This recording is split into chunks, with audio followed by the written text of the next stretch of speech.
अस्सलाम वालेकुम प्यारे नाज़रीन।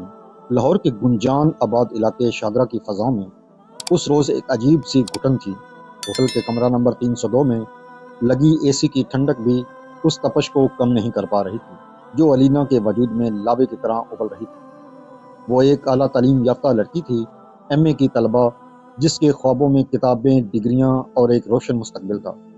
लेकिन तकदीर ने उसे एक ऐसे मोड़ पर ला खड़ा किया था जहां कलम की जगह पिस्तौल ने ले ली थी। दास्तान 1 साल पहले शुरू हुई थी। सोशल मीडिया के किसी बेनाम गोशे में अलीना की मुलाकात उस शख्स से हुई जिसे वो अपना हमदर्द और दोस्त समझ बैठी। आगाज में सब कुछ नॉर्मल था, मीठी बातें, हमदर्दी के बोल और एक सहारा बनने के दावे। अलीना को लगा कि शायद उसे वो इंसान मिल गया है जो उसकी रूह को समझेगा। लेकिन उसे क्या मालूम था कि वो जिसे फरिश्ता समझ रही है वो एक हवस का पुजारी है। दोस्ती जैसे जैसे गहरी होती हुई, मुलाकातों का सिलसिला शुरू हुआ। उन मुलाकातों के दौरान एक शख्स ने उस शख्स ने बड़ी चालबाजी से अलीना की कुछ नाजेबा तस्वीर और वीडियोस बना ली। ये वो लम्हा था जब दोस्ती के लिबादे में छुपा भेड़िया बहर आ गया। अब वो एक आशिक नहीं बल्कि एक ब्लैक मेलर था। अलीना के लिए हर आने वाला दिन एक नई अजियत लाता। वो शख्स हर दूसरे दिन मुलाकात का तकाजा करता।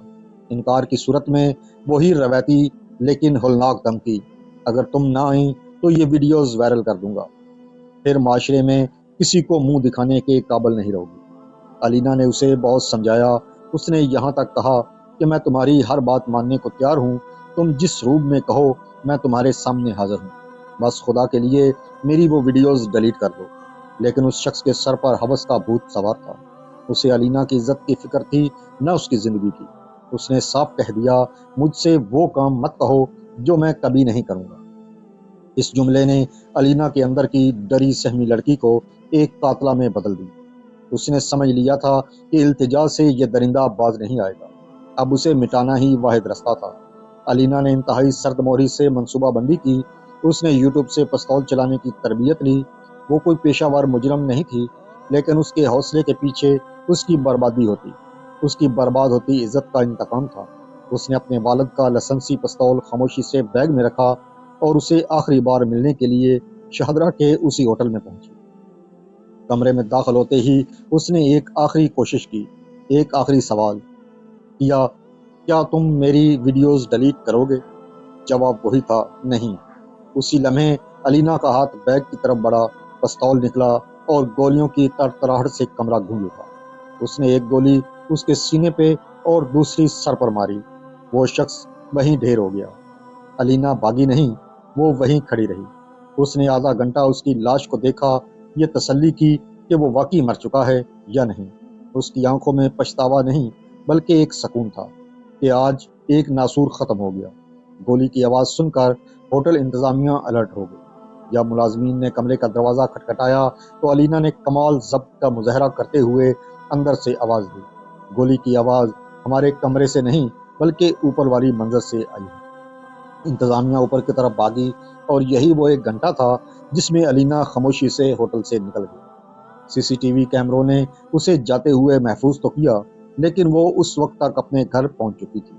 पुलिस के लिए ये केस बज़ाहिर मुश्किल था, लेकिन जदीद टेक्नोलॉजी और सीसीटीवी की मदद से 72 घंटों के अंदर पुलिस अलीना के घर तक पहुंच गई। जब उसे गिरफ्तार किया गया तो उसके चेहरे पर कोई खौफ नहीं था। उसने पुलिस के सामने अपना जुर्म कबूल करते हुए वो तारीखी जुमले कहे जो आज भी शाहदरा की गलियों में बाज़गश्त बनकर सुनाई देते हैं। हाँ, मैंने उसे कत्ल किया है, वो उसी काबिल था। ये शख्स मुझे नोच रहा था, मेरी रूह को जख्म लगा रहा था। उसे मारना मुझ पर वाजिब हो चुका था। अलीना आज जेल की सलाखों के पीछे है और उसका चालान हो चुका है। ये कहानी सिर्फ एक कत्ल की वारदात नहीं है, बल्कि हमारे माशरे के उन पोशीदा पहलुओं का आईना है जहाँ सोशल मीडिया की दोस्तियाँ अक्सर इबरत का निशान बन जाती हैं। उस वाक़े ने कई सवालात छोड़े हैं। अगर हमारे मुल्क में साइबर क्राइम के कवानीन इतने सख्त और फ़ाल होते, एक मजबूर लड़की को इंसाफ की उम्मीद होती, तो क्या वो पिस्तौल उठाती? क्या हमारे नौजवान नस्ल इस बात से आगाह है कि एक क्लिक उनकी ज़िंदगी तबाह कर सकता है? क्या हवस के पुजारी ये समझते हैं कि हर लड़की कमज़ोर होती है? अलीना का दबंग मौक़िफ़ جہاں ایک طرف جرم کی نشاندہی کرتا ہے، وہیں دوسری طرف ایک مجبور عورت کی اس انتہا کو بھی ظاہر کرتا ہے جہاں وہ اپنی عزت کی حفاظت کے لیے قانون کو اپنے ہاتھ میں لینے پر مجبور ہو جاتی ہے۔ الینا اب ایک مجرم ہے، لیکن وہ شخص جس نے اسے اس موڑ تک پہنچایا وہ بھی ایک ایسے جرم کا مرتکب تھا جس کی سزا شاید موت سے بھی بدتر ہونی چاہیے تھی۔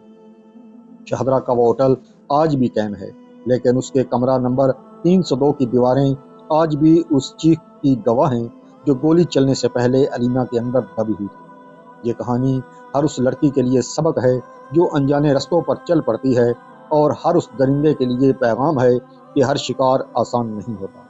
اگر یہ کہانی آپ کے دل کو چھو گئی ہو تو ویڈیو کو لائک کریں اور گولڈن وائس سٹوری کو سبسکرائب ضرور کریں۔ اپنا اور اپنے پیاروں کا خیال رکھیے گا۔ اگلی ویڈیو تک کے لیے اپنے میزبان کو اجازت دیں۔ اللہ حافظ۔